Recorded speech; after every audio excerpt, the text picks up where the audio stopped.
Hello friends, are के P study plus में आपका स्वागत है। आज की क्लास में हम सभी चर्चा करेंगे करेंट अफेयर पर। हम लोग क्लास को स्टार्ट करते हैं। पहला क्वेश्चन है, भारत का कौन सा राज्य डुगोंग या समुद्री गाय, डुगोंग को क्या कहते हैं? समुद्री गाय कहते हैं, यानी सी को संरक्षण रिजर्व स्थापित किया गया है। तो ये इंपॉर्टेंट क्वेश्चन है आपका। तो ये कहाँ जो है स्थापित किया गया? तमिलनाडु में। अब उसके बाद तमिलनाडु में ये मतलब विशेष तौर पर जो है कहाँ पे जो है रहते हैं, जो मतलब आपकी जो है शिकाऊ है, ये मुख्य रूप से कहाँ पे रहती है? ये गल्फ ऑफ जो मन्नार है आपकी, यानी मन्नार की खाड़ी, तो वहीं पर जो है ये रहती है। इसके बाद जो है ये तमिलनाडु है। तमिलनाडु में जो है कुछ त्योहार मनाए जाते हैं, तो उनके बारे में हम आपको बता देते हैं। जो त्योहार है उसमें जो है पहला त्योहार है आदिपुरम, आदिपुरम। दूसरा है आदि पोरक्को, पेरक्को, आदि आदि ये यही रहेगा, पेरक्को देखिए, पेरक्को। और तीसरा होगा थाई पोषण, थाई पोषण। और चौथा होगा पोंगल। पोंगल तो बहुत फेमस है, लेकिन आपको जो है पूछा जाता है। और तीसरा हमने कौन सा बताया? थाई पोषण, थाई पोषण। चौथा पोंगल। तो इस तरीके से ये जो है आपके चार त्योहार हुए। कहाँ? ये तमिलनाडु में चार त्योहार मनाए जाते हैं, तो इनको आपको याद रखना है, तमिलनाडु वाले। नेक्स्ट क्वेश्चन देखते हैं। और उसके बाद तमिलनाडु में क्या इंपॉर्टेंट है? इंटीग्रल कोच फैक्ट्री, जहां वंदे भारत, जैसे वंदे भारत की हमने क्या बताया था कि दो ट्रेनें चल रही हैं, एक तो दिल्ली से कटरा चल रही है, दूसरी दिल्ली से वाराणसी चल रही है। और उसके बाद जो है, जो लगभग ये तो दो हो गई, 100 ट्रेनें और चलेंगी, यानी टोटल जो प्रोजेक्ट है वो 102 ट्रेनों का है। और उसमें 100 ट्रेनें जो और चलेंगी, तो वो बनाई कहाँ जाएंगी? तो ये जो है इंटीग्रल कोच फैक्ट्री जो है चेन्नई में जो पड़ता है। चेन्नई कहाँ है? तमिलनाडु में। तो वहाँ भारत का जो है ये वंदे भारत एक्सप्रेस का जो है जो कोच होगा वो बनेगा। और उसके बाद जो है तमिलनाडु में क्या फेमस है? वहाँ का कांचीपुरम मंदिर जो है तमिलनाडु में बहुत फेमस है। तमिलनाडु में एक टाइगर रिजर्व भी है, जो सत्यमंगलम नाम से है, सत्यमंगलम टाइगर रिजर्व। और एक और जो 51वां टाइगर रिजर्व जो बना है, वो अभी हमने आपको बताया था, एक बार पिछले लेक्चर में बताया था हमने, मेघमलई श्रीविल्लुपुत्तई। तो ये जो है आपका 51वां जो है वो क्या क्या बना है? टाइगर रिजर्व बना है। तो ये आपको, और तमिलनाडु में 38वां जिला भी बना है। 38वां जिला बना है, उसका नाम क्या है? मायलादुथुरई, मायलादुथुरई। तो ये आपको इतना हो गया। फिर उसके बाद जो है, जैसे मान लीजिए वहां पर और कुछ जो है फेमस चीजें हैं, तो कुंडनकुलम पावर प्लांट जो है, कुंडनकुलम पावर प्लांट कहाँ है? तमिलनाडु में है, जिसे रूस की कंपनी रोजा टोम बना रही है, रोजा टोम बना रही है, ये ध्यान रखिएगा। ये अभी निर्माणाधीन है। कौन सा? कुंडनकुलम पावर प्लांट। कहाँ बन रहा है? तमिलनाडु में। किसके सहयोग से बन रहा है, या कौन सी कंपनी बना रही है? रूस की।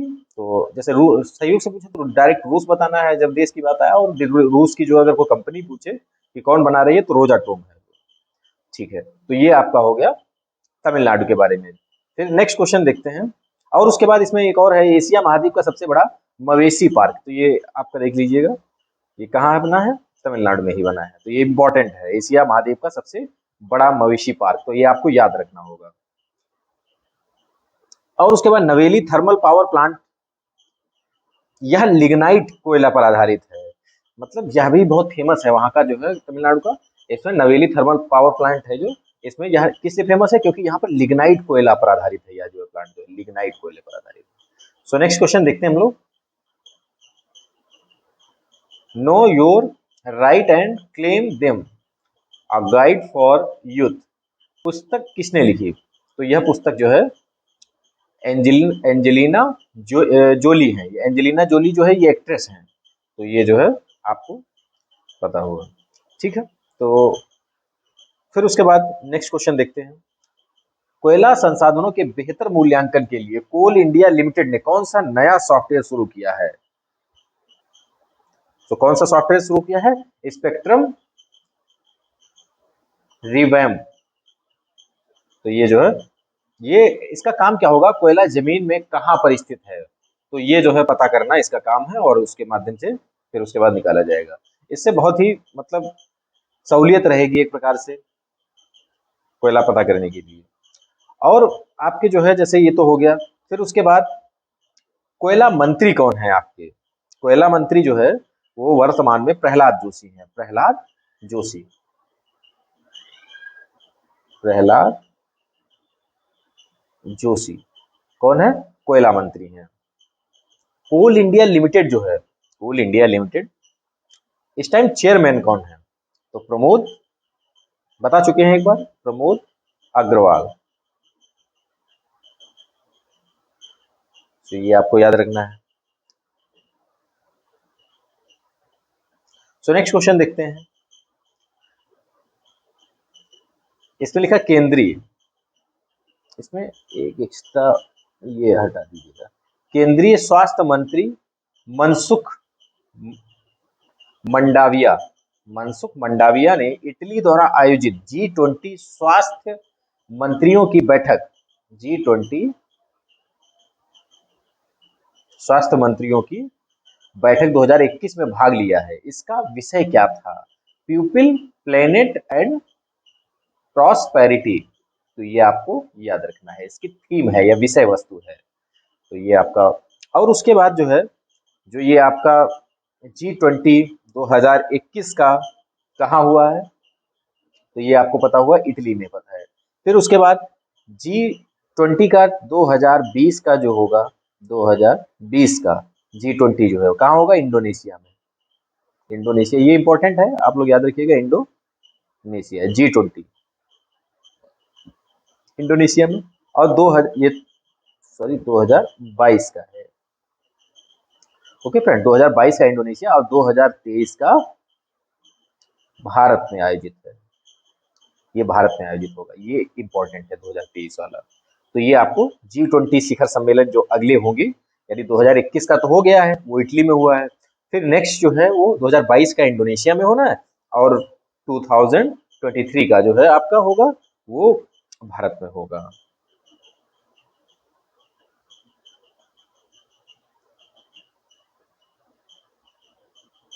वैसे मनसुख मांडविया के पास जो है और कौन कौन से मंत्रालय हैं? तो इसमें रसायन एवं खाद्य मंत्रालय भी इनके पास है। सो नेक्स्ट क्वेश्चन देखते हैं। एशिया के किस सबसे पुराने क्लब फुटबॉल टूर्नामेंट का 130वां संस्करण 5 सितंबर को कोलकाता में शुरू हुआ? ये डूरंड कप है। डूरंड कप जो है वो बहुत फेमस है, ऐसे मान के चलिए। और उसके बाद जो है अभी हाल ही में जो कुछ फुटबॉल खिलाड़ियों की जो मृत्यु हुई है, तो उनके बारे में भी पूछ सकता है। जैसे एक है ओलंपियन चंद्रशेखर, जिनका हाल ही में निधन हुआ है। चिन्मय चटर्जी, जिनका भी हाल ही में निधन हो गया। SS बाबू नारायण, तो इनका भी हुआ है। तो ये फुटबॉल खिलाड़ी थे जो इनको आपको याद रखना है। आ सकता है, मान लीजिए ये जो है क्वेश्चन क्या हो सकता है कि जैसे मान लीजिए पूछ दिया गया कि यह खिलाड़ी कौन सा खेल खेलता है, तो इस तरीके से जिनका हाल ही में निधन हो गया है या कौन सा खेल खेलते थे, तो इस तरीके से क्वेश्चन पूछा जा सकता है। सो नेक्स्ट क्वेश्चन देखते हैं हम लोग।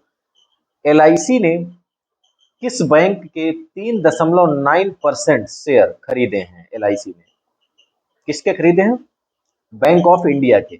बैंक ऑफ इंडिया के खरीदे हैं। अब पहले भी तो कुछ जो है शेयर थे, अब टोटल जो शेयर बन गया है वो 7.05% हो गया है। अब कुल हिस्सा जो है इसका किसका? LIC का, लाइफ इंश्योरेंस कॉर्पोरेशन का जो है, अब इनका जो है शेयर जो उसमें हो गया, किसमें? बैंक ऑफ इंडिया में। तो ये आपको याद रखना है। नेक्स्ट क्वेश्चन देखते हैं हम लोग। किस फार्मूला 1 ड्राइवर ने डच ग्रा प्री 2021 का खिताब जीता? तो ये कौन है? मैक्स वर्स्टॉपेन। ये नीदरलैंड के खिलाड़ी हैं और यह रेड बुल चलाते हैं। तो ये आपको पता होगा। फिर उसके बाद नेक्स्ट क्वेश्चन देखते हैं। भारत और नेपाल के बीच एक समझौता हुआ है जिसके तहत 2015 के विनाशकारी भूकंप से क्षतिग्रस्त कितने सांस्कृतिक विरासत और 103 स्वास्थ्य क्षेत्र की परियोजनाओं के पुनर्निर्माण किया जाएगा। किसके द्वारा? भारत और नेपाल के द्वारा, मतलब मिलकर जो है इनका जो है दोबारा से स्टैब्लिश किए जाएंगे।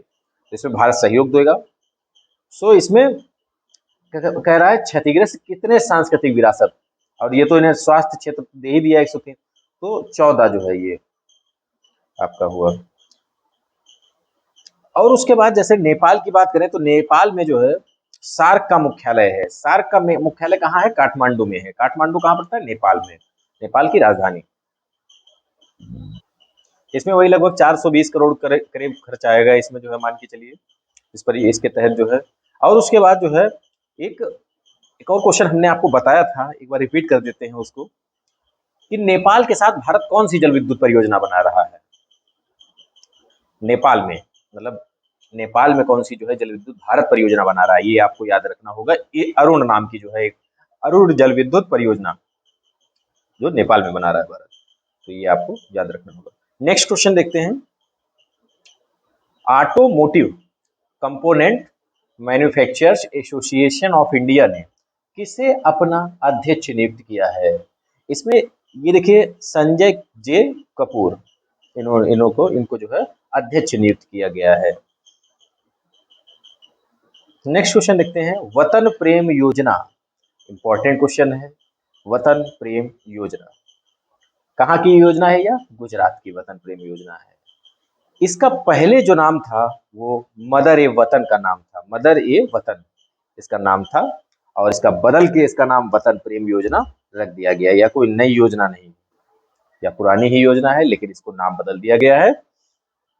और नाम बदलने के साथ जैसे इसमें जो वतन प्रेम योजना है, इसमें होगा क्या? वतन, पहले तो इसके एस्पेक्ट्स को समझ लेते हैं कि इसमें क्या है एक्चुअली। इसमें क्या है कि जैसे एनआरआईज होते हैं, एनआरआईज का मतलब जैसे भारत का व्यक्ति है कोई, और वो बाहर अपना रुपए पैदा कर रहा है, करोड़पति है, अरबपति है, तो उस कंडीशन में भारत में जो है कहीं पर भी गांव देहात में जो है क्या करना चाहता है, अपना योगदान देना चाहता है उनको डेवलप करने के लिए। तो इसमें मदर ए वतन का नाम दिया गया है इसीलिए। और पहले था, अब जो है मदर ए वतन में जो है इसका हिस्सेदारी, जो इसमें गवर्नमेंट भी हेल्प करती थी, गवर्नमेंट और एनआरआईज मिलके वो क्या करते थे, किसी भी योजना को पूर्ण करते थे। जैसे मान लीजिए आपको क्या बनवाना है, कोई हॉस्पिटल बनवाना है, जैसे मान लीजिए कोई एनआरआई है और भारत में हॉस्पिटल बनवाना है, किसी ग्रामीण क्षेत्र में हॉस्पिटल बनवाना है, उस कंडीशन में सरकार भी उसमें सपोर्ट। तो पहली जो योजना थी मदर ए वतन, उसमें क्या था, 50-50% था। जैसे 50% जो है एनआरआई दे सकते हैं, 50% गवर्नमेंट देगी। और फिर उसके बाद जब ये बदली गई है, वतन प्रेम योजना करी गई है, तो इसमें क्या हुआ है, 60% जो है एनआरआई, 60% एनआरआई खर्च करेंगे और 40% इसमें गवर्नमेंट खर्च करेगी। तो ये जो है इसमें प्रावधान किया गया है। तो ये पूछ सकता है कि वतन प्रेम योजना ये हो जाएगी, और ये 50-50 का जो है जो रेशियो है, मदर ए वतन का नाम है। इसमें जैसे मान लीजिए कोई भी एनआरआईज है, वो क्या कर सकता है, भारत में इंफ्रा को डेवलप कर सकता है। जैसे उसके पास रुपए है तो वो अपना जो है भारत में क्या कर सकता है कि जैसे हॉस्पिटल्स बनवाने हैं, शिक्षा केंद्र, स्वास्थ्य समुदाय मतलब केंद्र बनवाने हैं, या जो भी निर्माण कराना है, तो उसमें जो है अपना योगदान दे सकता है, और उसमें भारत सरकार से मिलकर ये काम पूर्ण रूप से हो सकता है। और उसके बाद गुजरात में एक ई नगर का जो है पोर्टल चल रहा है। फिर उसके बाद डिफेंस एक्सपो, ये गांधीनगर में होगा। फिर उसके बाद गुजरात की रामसर साइट्स जो हैं, वो 3 रामसर साइट्स गुजरात में हैं। नल सरोवर बर्ड सेंचुरी, और बदवाना झील, और हाल झील। तो ये जो है आपकी गुजरात के रामसर साइट्स हो गए। सो नेक्स्ट क्वेश्चन हम लोग देखते हैं।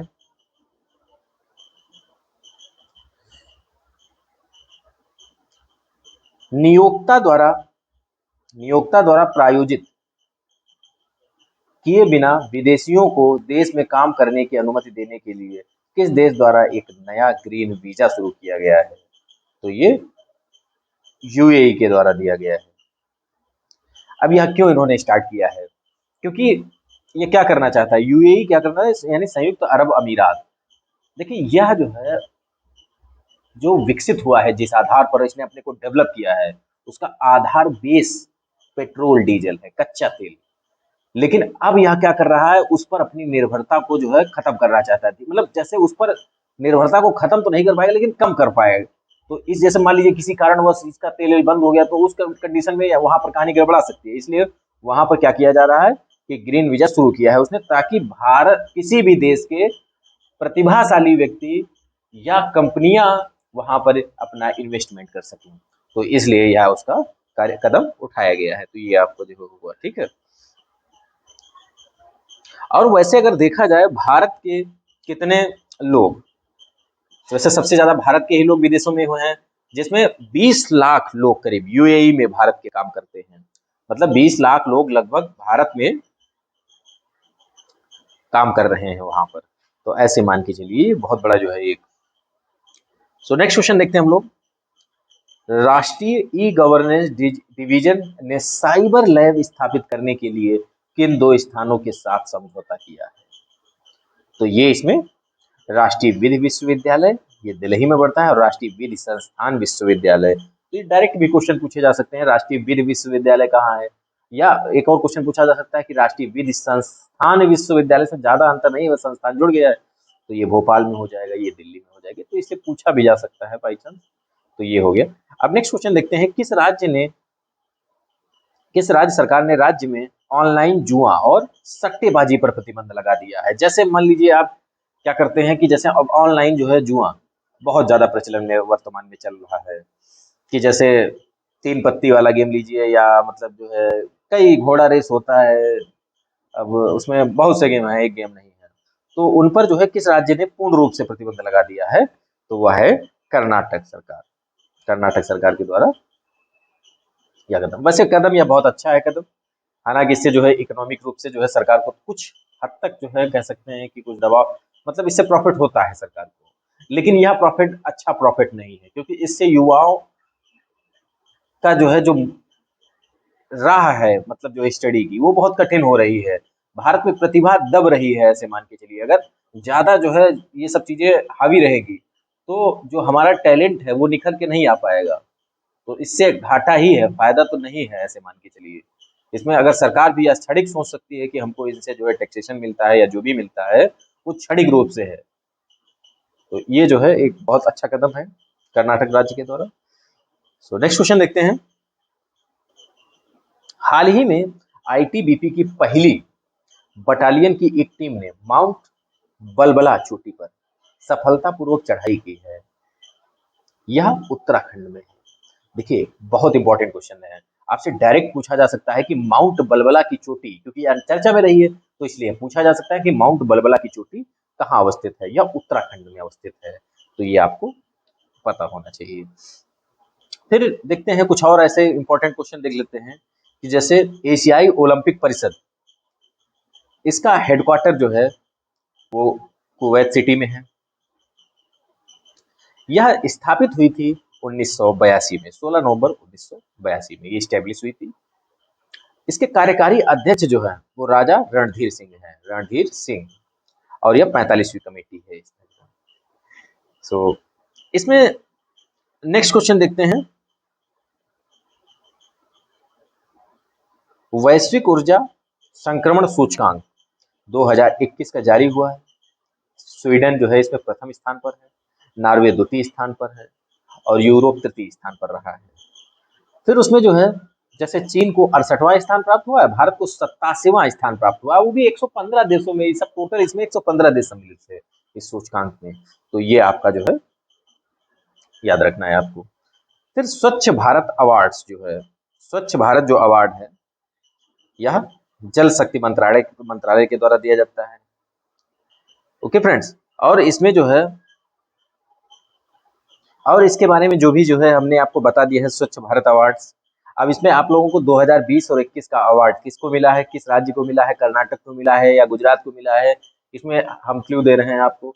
तो इसमें आप लोग स्वयं इसको जो है सर्च करिए और देखिए, ताकि कुछ आप भी करिए मेहनत, तो जो है आपका जो है ज्यादा याद रहेगा। नहीं तो पका पका जो है मिलने से जो है व्यक्ति को बहुत ज्यादा याद नहीं रह पाता है। पका पका ऐसे मतलब है कि जैसे हम आपको देते रहेंगे तो वो आप जो है उतना ज्यादा आपको नहीं पता होगा, लेकिन आप जब स्वयं रिसर्च करेंगे उस पर, स्वयं खोजेंगे क्वेश्चन को, तो ज्यादा बेटर आपका जो है समझ में आएगा, और वहाँ आप कभी हो सकता है कि वह आप ना भूलें, और ऐसे भूलने के चांस ज्यादा रहते हैं। तो एक दिया जाता है युद्ध सेवा मेडल दिया जाता है, युद्ध सेवा मेडल दिया जाता है। या नई दिल्ली में वायु सेवा दिवस पर के मौके पर, देखिए इंपॉर्टेंट इसलिए है, इसमें पहली महिला जो है को मिला है यह अवार्ड। किसको मिला है? एक नई दिल्ली में वायु सेवा दिवस पर के मौके पर अंबाला की मिंटी अग्रवाल, मिंटी अग्रवाल, ये अंबाला की है, मिंटी अग्रवाल ने युद्ध सेवा मेडल पाकर इतिहास रचा, या पहली महिला बनी है, ऐसे मान के चलिए, ठीक है, मान के क्या चलिए, मतलब ये बनी है, तो ये इसलिए इंपॉर्टेंट है, युद्ध सेवा मेडल पाने वाली पहली महिला है ये मिंटी अग्रवाल। तो ये आपको, और उसके बाद जैसे टोक्यो ओलंपिक्स के लिए भारतीय टीम को प्रायोजित किसने किया था, किसने जो है स्पॉन्सर्ड किया था, तो ये आइनॉक्स एक ग्रुप है, उसके द्वारा जो है, आइनॉक्स ग्रुप के द्वारा, आइनॉक्स, क्योंकि ओलंपिक में आइनॉक्स ग्रुप ने टोक्यो ओलंपिक में के लिए भारतीय टीम को स्पॉन्सर्ड किया था, तो ये आपको याद रखना होगा। सो आज की क्लास दोस्तों यहीं पर समाप्त करते हैं। नेक्स्ट क्लास में जल्दी ही हम लोगों की मुलाकात होती है, और दोस्तों अपना आउटपुट देते रहा करिए। अगर लाइक अच्छा लगता है तो लाइक करिए, नहीं तो कुछ कुछ तो करिए, कम से कम डिसलाइक करिए। और दोस्तों चैनल को सब्सक्राइब करते रहिए ज़्यादा से ज़्यादा, और उसको जो है शेयर करते रहिए। ओके दोस्तों, तो बाय बाय दोस्तों, जय हिंद।